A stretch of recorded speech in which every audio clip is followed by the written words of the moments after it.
সবাইকে শুভেচ্ছা জানাই আমি। আজকে গত 500 বছরে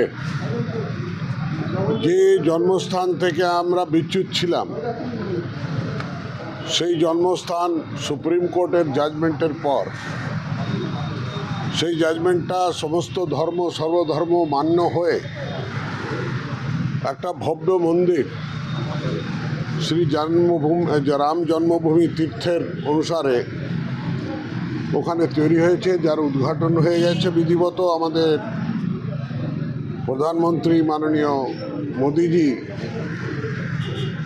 প্রথমে পুরোহিতরা সব বেদ মন্ত্রে সমস্ত জায়গায় তার নাকি প্রাণ প্রতিষ্ঠা করেন, তারপর উনি তার উদ্বোধন করেন।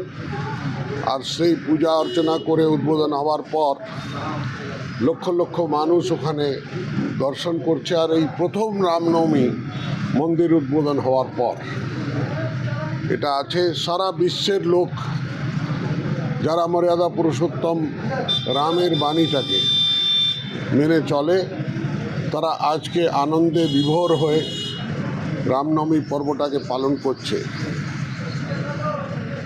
আমি আমার তরফ থেকে সবাইকে রামনবমীর শুভেচ্ছা জানাই। মর্যাদা পুরুষোত্তম রাম ভগবানের যে মর্যাদাগুলো ছিল সেইগুলো সর্বধর্ম সম্ভবের আমরা পালন করি।